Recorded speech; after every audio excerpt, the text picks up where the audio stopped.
What's up, guys? It's Mr. Janvet, and we are back for another episode of On the Contrary. We have another amazing story on our hands. Typically, when I do these, I know a lot of the backstory, let's say. Uh, but today, I'm not even going to go into too much. We're going to dive right into it because it's definitely one you're going to want to hear. As far as the speed, um, the guest today messaged me today. I'm recording this on the 28th of September. So he reached out on the 5th. And within a very, very short period of time after we went through some processes, like things changed drastically, very, very, very quickly. Many of you guys don't know, or maybe you do know if you've heard the podcast, but psych, that's actually what I went to school for, training, all that stuff, which is why it bleeds over so much in mods. And so I do have a particular point of passion for that, specifically with guys, because at one point I was, um, you know, quote unquote, figuring it out as if I've figured it all out. But meaning, uh, most of the things you could consider at my 18-year-old version likely was like at some point struggling with. And so I had to really do a deep dive on like damn near everything, as far as neuroscience and just the psyche and the body and the relationship with the all of that, and brought that to the Pokemon space in terms of how it helped me, and been doing that for about almost 4 years now. And the speed keeps surprising me, right? You have a person who is, I mean, I don't want to go into people's stuff, but I've gotten all kinds of private messages, and we'll do the same processes because once you understand the first principles of the brain, you realize that everything stems from the nervous system, right? And so if a person's behaviors, assuming they don't have some kind of illness, if a person's behaviors aren't aligning with their intent, it's because of their nervous system, right? Some kind of perceptual filter they have that doesn't align with what they want. And so we just have to adjust that, right? And then once we adjust that, a lot of the times the actions will follow, right? And the speed keeps surprising me every time. So hopefully that provides some context on the point of these. And if you're in a dark place now, or maybe you just want, some inspiration or some tips or some insight, I definitely encourage you to listen to this all the way through. So, without further ado, my man, you want to go by Monkey King because that's your Discord. Okay, I'll go All by right. Monkey King then. My man, Monkey King, is joining us today. And so my first question for you is actually, how did you get into mine, and what made you get to the point where you felt like uh, shooting me a message on Discord was even worth your time or would help at all? So I think to boil it down, I know Mm-hmm. from many years ago, I had this time where I was playing a ton of 3DS, a ton of Mm-hmm. 3DS, way too much. This games every single day. And one day there's a, it's funny, there's this Korean K-pop group called Twice. It was very big, Mm-hmm. and the members in that were super young, Mm-hmm. but it was so Well, popular. like, well, like 11 or something. Oh, not that young. It was like 15, Uh, so it's like the same age as me then. okay, Yeah, okay, okay, okay, yeah. okay. So it's just this big shock to see the difference in where they're at, and I'm just playing, Mm. these games nonstop every day. And I remember it was like a kind of like a mini breakdown. I remember hitting my friend up. I was like, "Bro, what am I doing? I'm wasting Early all this life time." crisis. Yeah. I was like, "I'm wasting Early all this life time." crisis. Right. Go But ahead. I listen. yeah, I Mm-hmm. remember that. So I had those first thoughts even then, but I guess I didn't get to the root. So that happened, but I didn't. I guess not managed to change my mindset. Didn't take the proper habits into account. So, Mm-hmm. you have that moment, but nothing really changes on a grand scale. So more years would pass by. The things I Mm-hmm. wanted to work on, they wouldn't move. I would just keep doing the same, like time wasting habits, the easy things, I should say, really, like low Mm-hmm. mentally taxing things. Uh, and yeah, so finally this year, I got back into reading and a lot of stuff about mindset. And obviously that's when your stuff came back up. I see your community posts talking about the Discord stuff like that, and I was like, I might as well hit up Jam because Mm-hmm. he'll know some stuff. Mm. And so so there wasn't like a trigger point, meaning like, so what made you feel like why now Uh, versus, you know what I mean? why now? Yeah, versus like that 6 years ago, whatever. Well, not even in the past. Like you could have waited another year. You know, like why do you feel Oh like the right. pain is stronger now than like it's like I gotta do this now versus because we to think about it. Most people, it's like, yeah, things suck. I don't really like how things are now. I don't like my life, but there's no sense of urgency. And that reminds me Right. of a story I heard where, long story short, there's a dog.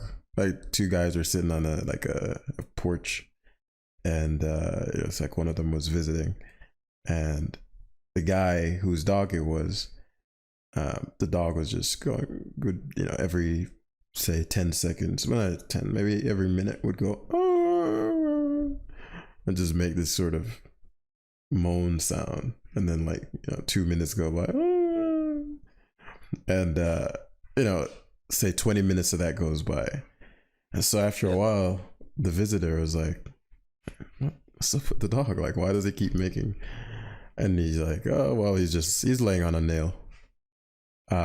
He's like, well, if he's laying on a nail, like why doesn't he move? He's like, well, it doesn't hurt that bad. Yeah. Right. And so hopefully that gives context of why I'm asking, like, well, why now versus let's keep laying on the nail for another year or two. When I'm thinking about why, I'm guessing because I don't have a perfect answer, but I'm guessing this. Mm-hmm. I can't come up with kind of like an excuse or something to do. Like I'm one of those people I went to university, but Mm-hmm. I don't care for my degree. I didn't care for my course then. I don't care for my degree Mm-hmm. now. I wasn't using it. Like when I messaged you, I didn't was unemployed then. So Mm-hmm. like that was just another 3 years to spend doing something kind of easy for me. Mm-hmm.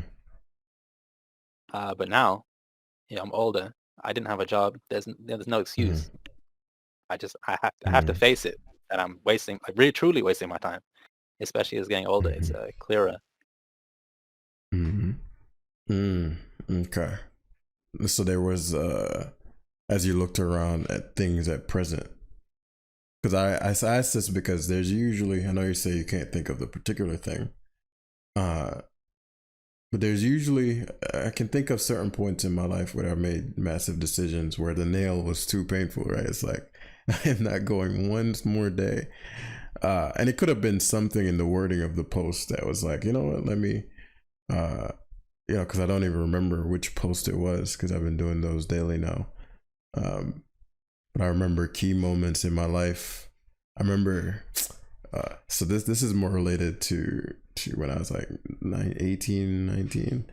I may have shared this here before on the podcast, but I was deathly terrified of approaching girls. Like, girls, somehow I'd always end up in my situations by either just proximity, she's around, and, just kind of makes it obvious that she's interested, or some reason, like some way like that. But I didn't, up to that point, ever just approach a stranger. And I hate, my guys offline know, like I hate being afraid of things. I hate feeling cowardly. Right. Um, and so I was like, yeah, I can't. Very prideful in that sense, right? I think that drove me in minds early on, which is why I was like, I don't like feeling less than other people in things I care about. Like, if you're a better, horseback rider than me, you got it. Like, but if I have a shot to uh compete and I give a damn, like I will not rest until I'm the best. Like I cannot. And Right. so that was in me, and I'd see other guys approach girls, and I'm like, man, I'm not lesser than that person, right? Not in a hating way, but kind of like a, what are you doing?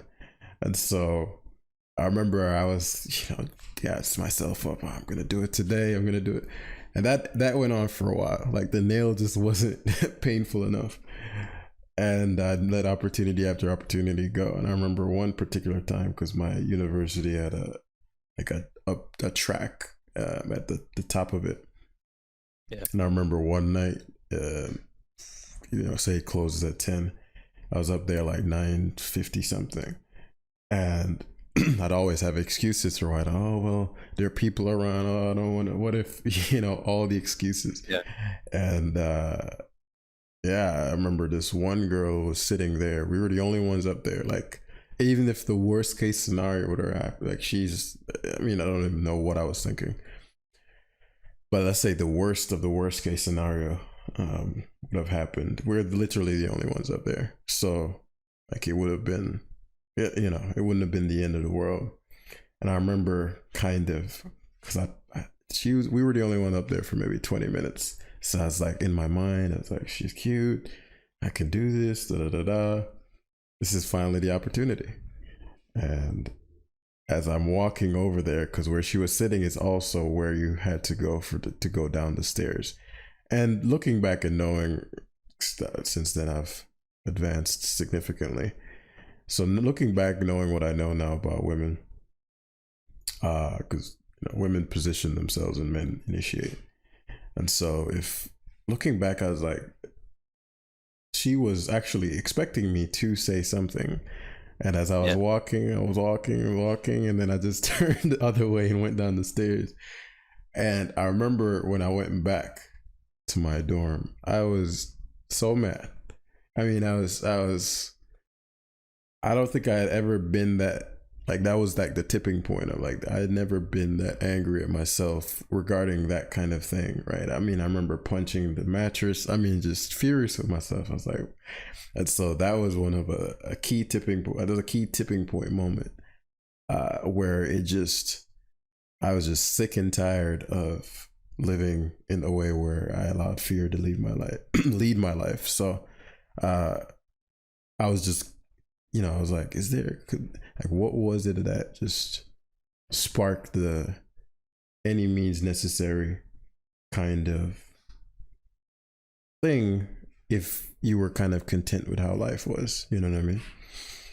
Yeah. I mean, for me, like I said, it was definitely the feeling of looping, and that frustration would come around, every once in a while.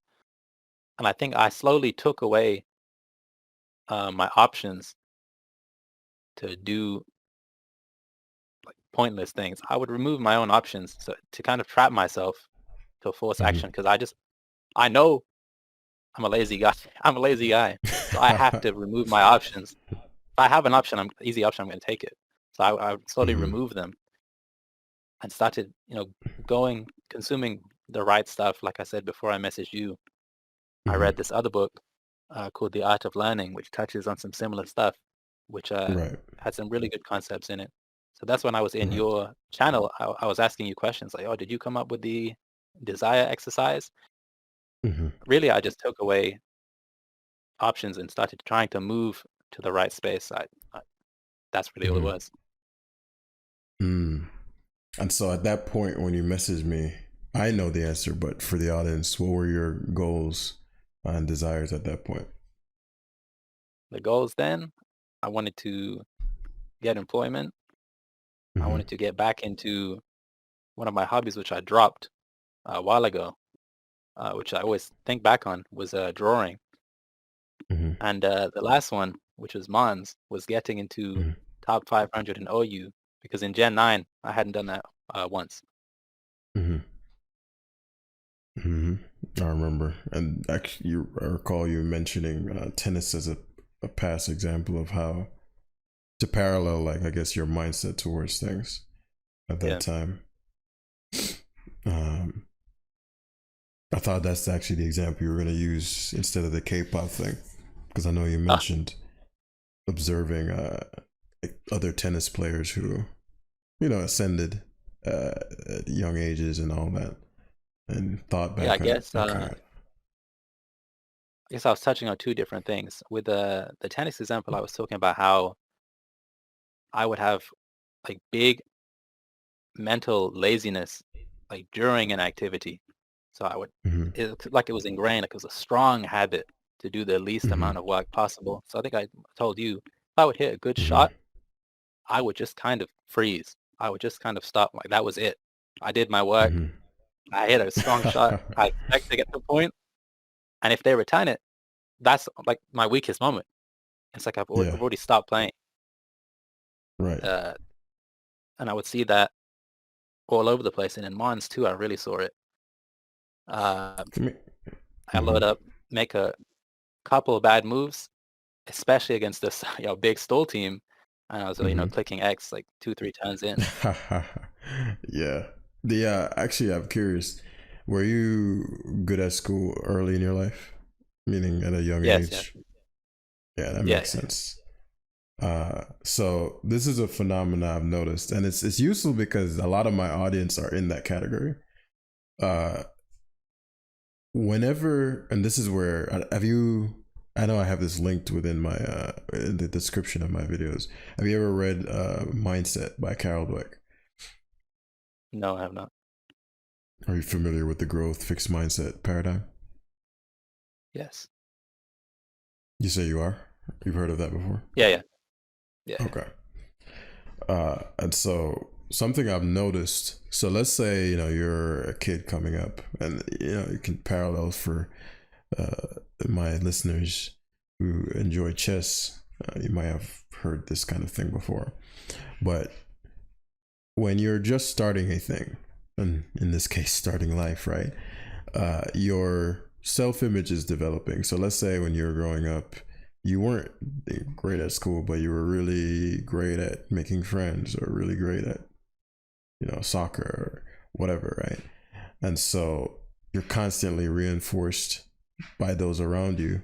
Say, man, you're really good at soccer, or you're really good, or people like you, or, whatever, right? And so if in your case you were reinforced for your intellect, right? Oh, you're really smart, or you're really good. What that creates, and I grasp this because this was something I had to peel away from my own being in order for me to grow. Because when I was in school, very similar, right? Particularly in the younger years, uh, top of the classes, all of them, right? In the Right. school, all of that. And so in the beginning, that seems all grand and dandy. All the adults, all the teachers, oh, this is the brightest young man I've ever taught. Blah. Where it gets dangerous is later in life. And so what that produced in me was an entitlement, right? I assumed I was entitled, which is where the growth versus fixed mindset is.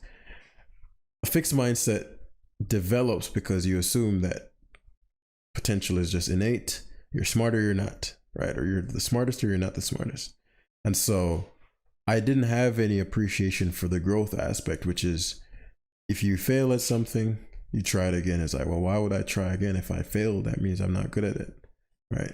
That means because I didn't have to try a bunch to be smart, quote Right. unquote. So, so I have that gift. So why would I waste time doing things that aren't going to work out? Which is how the fixed mindset thinks. When you articulate it, particularly as an adult, it seems silly, especially if you've been consuming my content for any period of time. But that's how it works subconsciously, right? That's the assumption. If you pay attention to your behaviors, you being anybody who's listening to this, you realize that that's the assumption. Like, why try if I'm gonna like it's not gonna work out anyway? The growth the growth mindset assumes that I don't have the skills yet. I don't have uh, the ability yet, right? The yet piece is key. Whereas the fix is I don't have it, period. And so I did not have that growth aspect to it. So if I didn't do well in the subject, oh, I'm bad at math, or I'm bad at science, or I'm bad at, and would not put a ton of effort in. Now, the tricky thing is I do enough to where I'm still not lesser than anyone else because the self image was built around being one of the most capable within the group. But in terms of like what I could have really done looking back, in terms of like if I really put in effort, it would have been crazy compared to the laziness as you describe it that I employed. I used to cram for every exam, like every exam in college the night before.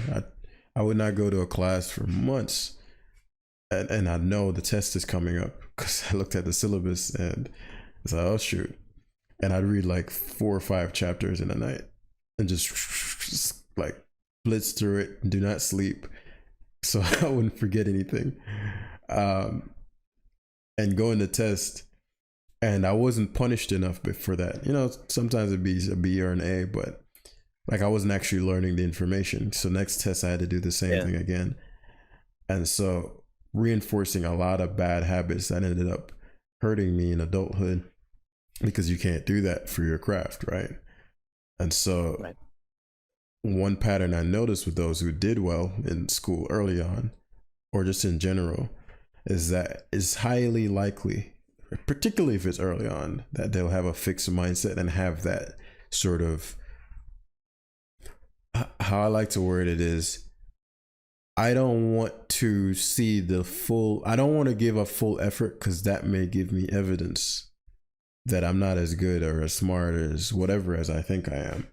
So if I think I'm a really good tennis player, right, self-image wise, if I actually try, like, I mean, I really give my all and this guy just destroys me, then it'll be very clear where I stand.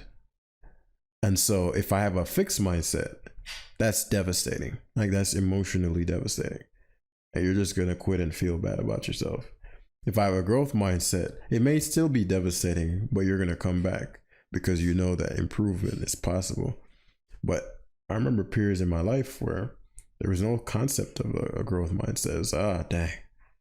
And so what I do to avoid risking finding out where I stand is just not play or say, well, I wasn't trying that hard. You know, I'm sure you've had people like, well, I wasn't even really trying. Right. And so it took a long time, and I still have to be conscious of it to this day because it's such a subtle thing, to never, ever, ever identify myself with my results.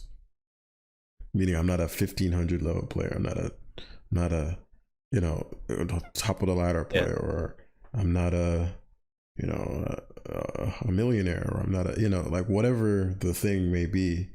Like I'm just a constant learner. Like I'm always a student of the game. And I'm very conscious no matter what I'm playing. And particularly, and this is a part where it's tricky, no matter what people say to me, right? People will say, Jam, you're the GOAT. It literally one ear, not the other. Because I never ever want to attach myself ever again to a self-image that's not aligned with always learning. Right. So when you told me the tennis example, in fact, when you messaged me and you're explaining it, I was like, huh. I bet he did really well in school, young, and accidentally developed a fixed mindset. And so that's very likely why he won't risk finding out where he really stands. Because if you have a fixed mindset, that's like the worst thing in the world for someone. Does that make sense? Yeah. Yeah. It adds up. Mm-hmm. So from there, what came next? So you hit me up. What did you uncover from going through all that? Should I start from the beginning where we did the exercise? Whatever you want to share, it doesn't matter. Whatever feels true. I guess so. We did that. We had a little convo where you told me to write down the things that I thought were blocking me in the way the resistance is. Right. And we did that, and I looked at them. You mentioned observe them. What do you see from them? Mm-hmm. And it was that most of them read super trivially. They Mm-hmm. seem like tiny things that wouldn't stop you. Uh, but I guess with a fixed mindset, they would. Mm-hmm. When they add up and you have the wrong mindset, they do stop you.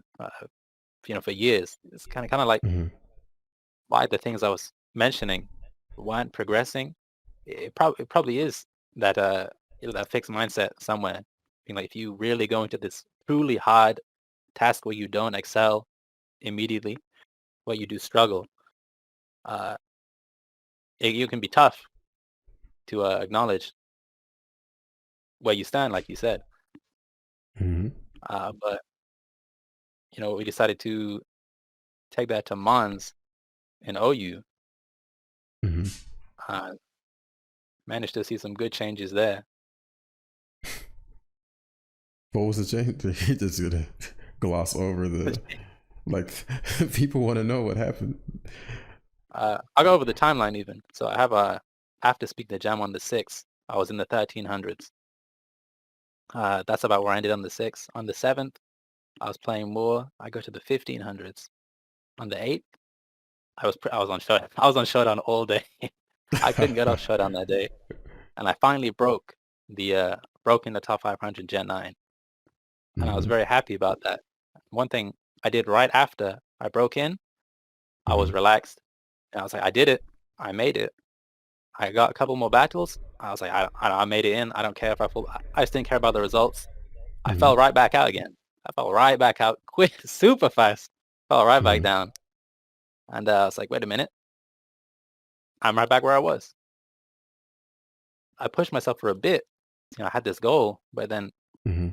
what was I really trying to do? I fell right back out, right to being complacent again. So I was like, Mm-hmm. I've got to go back in. I, yeah, I told myself, your hashtag get a battle. I said Mm-hmm. that like 100 times. I said, I got to Yeah. get another battle. I got to get it. And I would focus each time, and every time it would go up. So on the 9th Mm-hmm. and 10th, those 2 days, I was just up and down climbing all the Mm-hmm. way up, the highest I've ever been. It was crazy. I'd never been to these points on the ladder. And I Mm-hmm. managed to peak at 35, 35th. Number 30 from 1300. That is Yeah, insane. from 35 in a few days. you Yeah. you were you weren't even on the you weren't even like they said, like And we were. how when I babies was are being born. clowned in. Yeah, I was being clowned in Joey videos. I was a low ladder shark Like, I being mean, you mopped up weren't by Pandalore.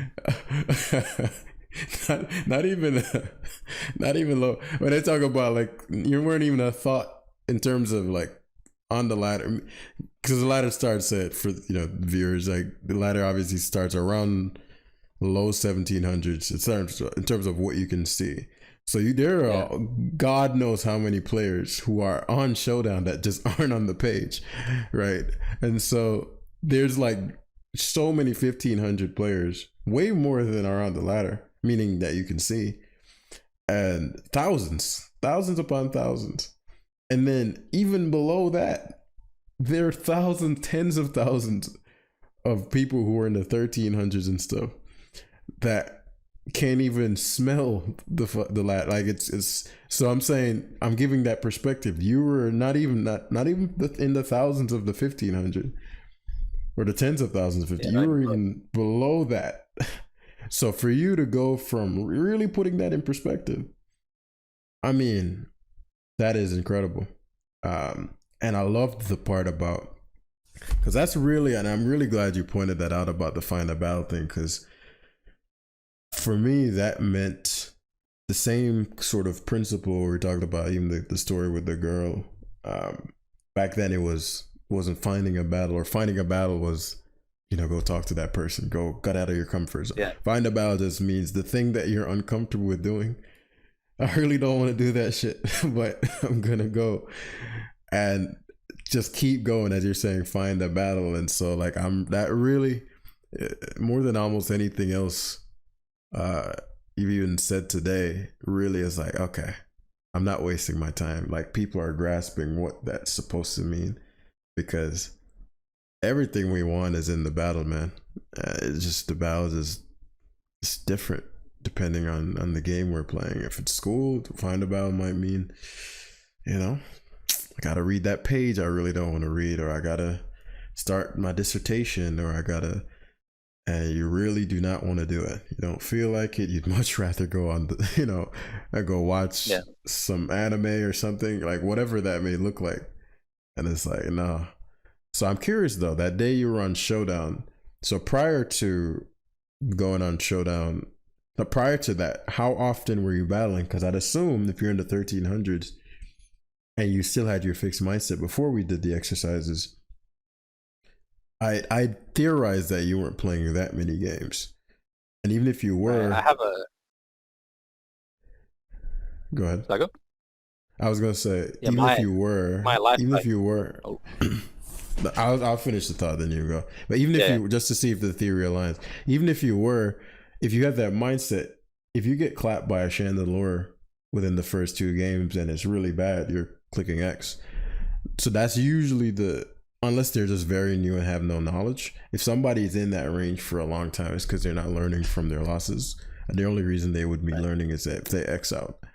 So I'm assuming there weren't a ton of games, but also with that, because I want to hear your thoughts on that. But also, what changed in the day you did play all day? Because that's a really key day.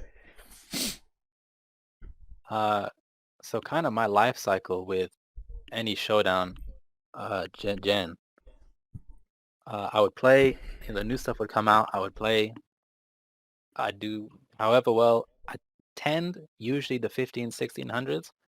Mm-hmm. As I'd approach 17, I would get smashed. I would get smashed. I would Mm-hmm. fall down, and that would just I'd be done. I'd be completely drained. Mm-hmm. That's when I'd start rushing through games. You start clicking X on turn 5. You make one mistake, Mm-hmm. something happens, you get crit, you quit out, and that was my Mm-hmm. life cycle with Mons from Gen 6 all the way Mm-hmm. up till now in Gen 9. But the one Mm-hmm. thing I knew I was good at, I knew I was good at Mons. That's all I knew. And the only Mm-hmm. reason I knew that is because, like for a fact, because I played a couple draft leagues, Mm-hmm. and I managed to win my first one. I went 12 weeks undefeated. So Mm-hmm. I knew I had something good with Mons. Uh, but when I was climbing, uh, I had a few things that I had to stick by. Let me just see. I have them couple down. The the biggest one for me, biggest one was Mm-hmm. recognizing downward spirals. That was by far the biggest. Mm-hmm. Uh, and briefly, always briefly celebrating a win or briefly mourning a loss. Those were the Mm-hmm. biggest things, especially the downward spirals, because that's really where I would lose it. I mentioned Mm-hmm. I mentioned to you a few times, me and stall teams, me and stall teams, Yeah. that's the easiest, that's the fastest I'll check out. I used to check out on team preview. I would check out on team preview. I see And I that know you had to Listing face a Glycol lot of one more them. time. Oh, a lot, a lot. For you to get that Uh, climb, I know you had to. I know you had to face a lot of them and beat them. yeah, they came up. The stall players came up. They did. But I had to face them. I have to face them. Those long, annoying battles. I have to do them. And I Mm-hmm. have to break them down and think about them and come up with a game plan. If something bad Mm-hmm. happens, I have to stick in. Like, you get crit or Mm-hmm. they toxic you or something. You know that Mm-hmm. game is now going to last 10 more turns, and it's Mm-hmm. going to be twice as Minimum. horrible. Yep. But I can't click X. I can't click X if I can still win the game. I still have that win con. I'm not going to click X. Mm-hmm. Before I would Never. have. Yep. And I get angry, rush the next game, lose the next Mm-hmm. game, pull straight back down. But this time, no, Yeah. not this time. And that's such a But I had to, pivotal moment, man. Go ahead. I'm yeah, listening. That's just crazy. I had, I had to stay super focused. Even outside of the games too. Every game, I had to refocus over and over and over again, just to keep the stuff brief. Winning or losing. Obviously, with losing, sometimes you want to go back in. The number one Mm-hmm. way I approach the ladder, I would go in 5 games. I would go in 5 game chunks because that's how I could Mm-hmm. really focus. I would Focus. go into Yeah. these 5 games. Yep. And I would be on team preview for who knows how long. I think the number one Right. thing from your book, I realized how much of one battle is on team preview. Team Mm-hmm. preview is huge. Spending all day on Mm-hmm. team preview, doing those 5 games. Mm-hmm. Uh, when I did that, because I'm winning more games, I'm paying more attention. So my win rate is just going up. But Yeah. obviously the lost games, I'm really digging through, and it's just 5 games at a time. So it's never too much. It's never too much. Mm-hmm. I like that a lot. Uh, The 5 game chunk thing is useful. Go ahead. uh, I mean that's pretty much the story. But the So one why thing why I definitely why were you oh able yeah to do a ton in that day? Like what shifted to where you're like, I'm not, you could have just done five. Oh, man, I gained a lot more points than I had before. But you had a streak where you're like, you were just yeah just kept hungry. going. What was that Yeah, it was about? crazy. That day, that day was crazy. It was it's like every hour is a new peak. So I've never Mm-hmm. been to this point on the ladder ever. And you can't Mm-hmm. stop. You can't stop. You have to keep going. And you'll lose. You'll make a new point and you'll fall Right. down. Especially in Pokemon, you have to allow for like Yep. peaks and troughs. You have to allow for it. Mm-hmm. And if you take the information in, the next time you will get higher up. You will reach a higher point, and then you'll fall back Mm-hmm. down and go back up. So I just knew there was things I had to allow for. And there's some leeway, which I Mm-hmm. would never give myself before. Mm-hmm. The Why was focus. that? Why? That's interesting. Why before did I not? Like, why would I click X so fast?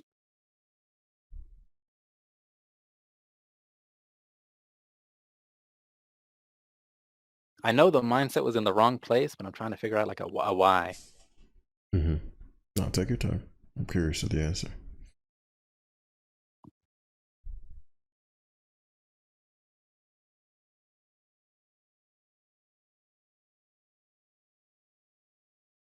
I think for me, like I said, when I take the easy route, it was just easier to avoid. It was just easier to avoid the ladder. It was easier to avoid the game. It was just easier. Mm-hmm. It was just that resistance to adversity. In Mons, uniquely, every game you see the same pieces, but you don't know what they have. There's a different Yep. player every time. It's like I get the same question, but the guy behind it, he has his own formula he wants me to use. I have to find Mm-hmm. out what he's doing to beat him. I have to figure his, Mm-hmm. his puzzle out, and that's Mm-hmm. really draining. Really draining. 'Cause Yep. every game I've got to figure it out from step one, and I just didn't want to do that before. I just didn't have it in me. It wasn't there. Mm-hmm. But when you avoid the adversity, you avoid the benefits. You avoid the results. There's nothing to gain. Uh, Mm-hmm. Hmm. Which aligns with your tennis experience prior, right? right? Yeah, it's just doing. It was always the easiest route. It was like the minimum whack. Mm-hmm. Uh, And why do you think just that's something you don't want to do anymore? like I said, you avoid the whack. You avoid the results, and you just left tilted. The low ladder. There's nothing. There's nothing there. There's no satisfaction when you don't Bingo. apply That point. yourself. Bingo. That's that right there. There's no satisfaction in the low ladder. And that right there, it is insane. I mean, even in you describing about like I love the description you gave about the formula, right? Each the same pieces more or less, right? It's not your first time seeing a Landers, but the way Pokemon is constructed, information is always hidden. So the vast Right. majority of every turn is out of your control, right? There's the opponent's choices, the RNG, rolls, right? Almost everything is in a range, right? It could be a Specs Gyarados. Boom, you're dang whatever you had for Gyarados is gone usually, right? Yeah. Like things like that, right? You lead your Pelipper's versus the Gyarados, boom, he thunders. What? Right? He done. And so that completely throws off your entire plan prior to that. And now you have to readjust. Yet all these things are occurring. You have to think about problem solving in real time. And I mean it's just crazy. And so and then not you have to factor in the player, and I'm excited to make videos on things like these, but there's so much depth to this stuff because people like I can play you today and tomorrow you're a different person, not just from how much better you are today than you were yesterday, but also the state of mind you were in. Right, that's a really key piece that people don't factor. If you play me as I'm on the toilet grabbing some random games, I might not be taking the game as seriously. If it's on a lunch break or between a meeting, or you know what I mean, you just hop on and grab a lot. That person is not the same person you may play if he's in a training session, for example. So the state of mind is a really, if you're anxious that day, if I play you tilted versus playing you calmly, night and day. And so even within the player has so many various states of mind that you can't even just go, oh, this is Monkey King, I know exactly how he plays. Even though some people are like that, it's consistently the same kind of, and you're just not learning. But you may have, I mean, you have 18 different versions of you, right? When you're thinking, when you're not thinking, when you're tired, when you're not tired, when you're hungry, you're not, right? And so then going into the game and having to figure the person out, which is not really about figuring them out, it's really about figuring yourself out and trying to stop what they have, what they're going to try to do to stop you. It's really the best angle. But, all that being said, going back to the satisfaction piece, that's really what I'm hoping, or what I will cause people to understand about this, because there's almost no difference between that and anything else that you could ever go out in the world and do. If you're in sales, find a battle. A battle in that case would be going to do a prospect call, or, knocking on a door, or because it's almost exactly the same. You're dealing with humans, you've seen a Landers before, you've seen a man or a woman before, but their culture could be different. The state of mind they're in could be different. The shirt you're wearing, their assumptions about people who sell stuff. All that is going on, and there's always hidden information. And so if you click X, oh, they said no, I'm finished. Right? Because I did sales as well at one point, and that's something I had to overcome. I had to find a lot of battles. Right? Yeah. A lot of battles and hear a lot of no's. And there were times I wanted to click X. Right, and I had my own mantra at that time. I don't recall what it was, but it might have been losing is good still, or rejection is good. But those mantras are key, because when those emotions of the old self start kicking in, it's you're like, So did you have moments like those where you're really tempted to click X but didn't?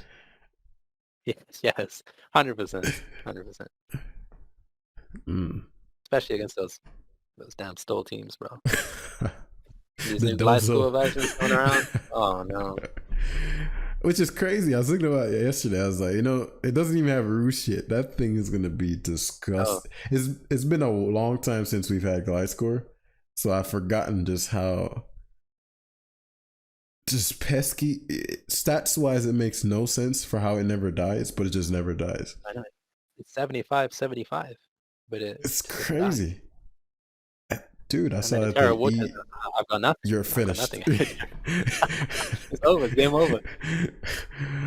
So yeah, we're definitely gonna see for an interesting. Solar is evolving. They were like rubbing their hands when Score came back, and now it's like Dozo Score on every team. But also, so you had another major. So you had one goal that you broke, and so you managed to go from you're planning to get on the ladder just period, and end up being in the top 100, getting 2 stars. And so in less than a week. So, Yeah. and if you recall the message, I did post this on YouTube. I was like, watching a week or two, what's going to happen? And it was very gratifying when you messaged me a few days later saying you were top top 50 essentially. I didn't know it'd be that much that fast, but I knew I you'd didn't know. hit top one. I knew you'd hit top 500. Uh, I won't go into intricacies of why from the exercise. Like, it's not merely you just writing some stuff down. There are a lot of things that make all that work. So I knew you'd, once I removed your resistance, the action was inevitable. Um, Now, you also had a goal of getting employment. So I'm curious to hear how that process went and how the journey with Mons helped you with that process. Okay, guys, so for those listening, you won't be able to tell the difference. The audio cut and my internet for some reason just said, I'm going to give you a hard time. And so uh, I cut out, and we're just going to be recording it from my phone, right? So I'm still on my mic, but Monkey King is going to be coming through my phone. And so his audio is going to sound slightly different. It's not horrible or anything like that, but it's not going to be at the quality it was prior.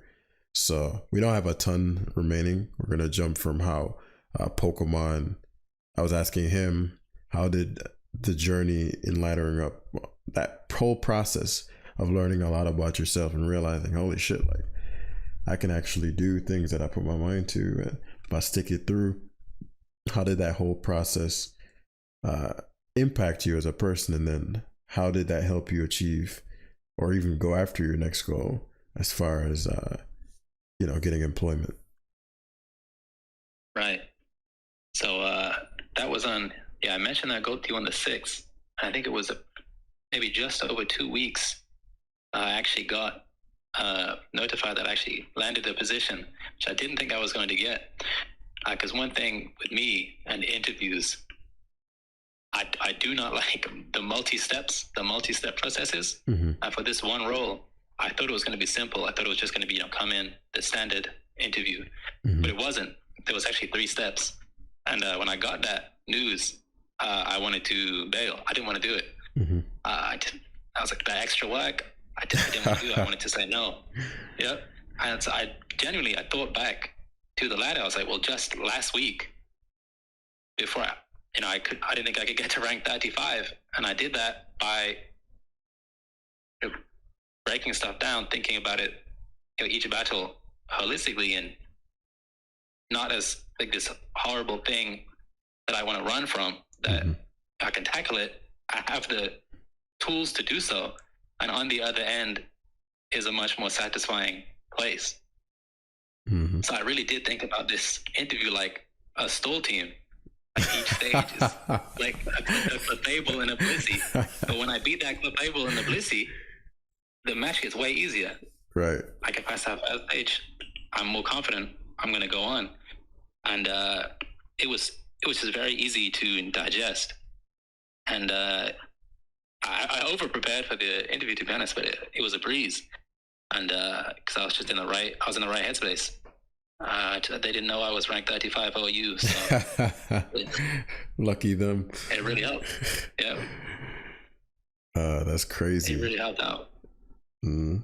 Did you notice in terms of, because it's only been 3 weeks, like it feels like a lifetime ago. Yeah, it does.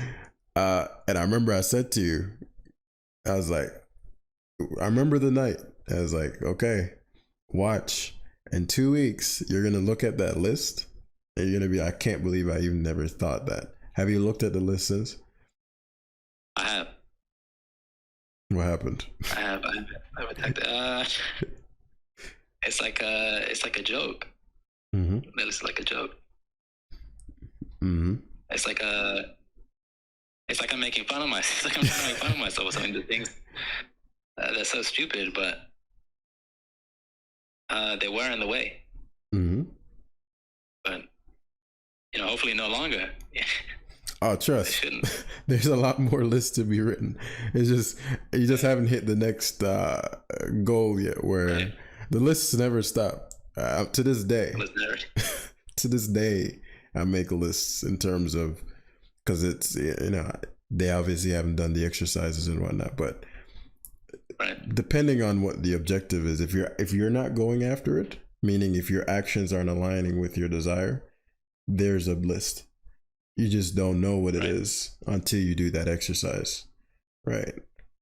And we're keeping this really brief. We're not going to go into any neuroscience or anything, but the act of bringing them to awareness alone is incredible. There are some that won't solve, but most things, if there's like a 90% of the resistance is just from acknowledging them and looking at them like, what? That was the thing? That alone, and you'll notice within a week, if you were to track who you were a week ago behaviorally and the next week, whoa, what the hell changed? I'm in the gym, I'm blah, blah, blah. I was like, what? And you never consciously said, I'm going to discipline myself to do, like, you're like, huh, this kind of stuff used to be hell on earth like 2 weeks ago. And so now it's just amazing, man. And I'm really, truly, one, thanks for reaching out. And it's funny, like the synchronicity of it all, because the day you reached out, I remember it was a Tuesday. For me, it might have been Wednesday for you, Wednesday morning or Tuesday night. No, it was Tuesday because it was in the day for me, which you're only about 6 hours ahead. So, but I remember that particular day, I had somewhere I intended to be around the time you messaged me, and for some reason my alarm didn't go off. Super weird. Like, you know, I always pay attention to synchronicities like those. I was like, okay, well, I guess, you know, that's not happening. And because of that, my entire day's structure changed. I wouldn't have been online, and I likely wouldn't have been able to respond to you that day. Like, it was because it's just a chain reaction. And I just happened to be present at that time, and then I saw your message, and it's been a long time since I've gotten any in Just for Jam. Usually people message me privately for stuff like that, but it's been a while, and so I was like, huh, what are the odds of that? And so as I was reading it, I was like, wow, like you know, I was like, okay, I know exactly why my alarm didn't go off. And so for it to be 3 weeks later, and to see not only you're about to crush it if you continue the same mindset in that position. For one, you're going to crush it in Mons, and just frankly anything else you choose from here on out. And I know somebody else on the other end of this is in a very similar position, and because of your story that you shared, because you didn't quit versus the Clefable, the chain reaction just continues, man. And so for me, it's just, if all of us stopped wasting our lives, and wasting our lives just means, you know, you could do something, you want to do something, but just fear or laziness, you don't do it. It's like, man, what does 10 years from now look like if we found a battle, right? Yeah. So, but do you have any final thoughts, closing words? Yeah, I think for me, there's things that happen during the climb up. Like I said, anything, but for me, obviously, it was Mons here, that don't happen, you know, on the lower end. Like when I was in the 1700s, I remember I kept bumping into this guy, this high 1800 player at the time. And he beat me a number of times, but he said to me, he's like, I want to see you up here. And I was like, damn, this encouraging. And for me, when I was really reaching the top, guess I bumped into Jam on the ladder. And I was like, damn, you can't pull circle. I was like, God damn. Yeah. We did play on the live. Yep. I was in the video. I was in the video. Yep. I was like, this wouldn't happen. This, you know, so stuff starts happening that you couldn't even foresee. When I was just working to climb the ladder, these other things happen too. So, you know, there's there's more benefits than you can even think of. Yeah, that came. You're right. We did run into each other on the ladder, right? You had the dozo. I don't. I think I was using Lilligant at the time. You're using Lilligant, yeah. Right. Lilligant smoked me. Right. The Lilligant was a horrible matchup for you. But yeah, like, isn't that crazy? Yeah, you're absolutely right. And but obviously at the time, I didn't know it was you. You know, so like for you to even, you're absolutely right. For you to have been at a range where we could battle, and I really love that part. Shout outs to whoever that was. That was like, cause you know the ladder gets a lot of a lot of heat for the toxic motherfuckers on there. But there are those who, you know, have that see you at the top mentality, and so. Man, that's such a. I really warmed my heart that somebody, cause you know, it's super easy for somebody to get arrogant. Yeah, another win, punk. Get good, right? That kind of, and so a lot of people run into that, and that discourages them, and they're like, "Oh, screw it, I'm done." So yeah, really, I'm really glad you shared that last point. Anything else? No, that's everything. Okay, guys. Again, for the sake of this coming through the phone, hopefully the audio quality was still awesome enough for you to listen, because that last part was really key, last 10 minutes or so. So I want to thank you again for taking the time out to record this. I know there's at least that one person that took the time to listen to this entire thing, that they know it's time. They know it's time to find a battle, whatever that looks like. And yeah, hit the like button if you enjoyed. And I'll see you in the next episode. Peace.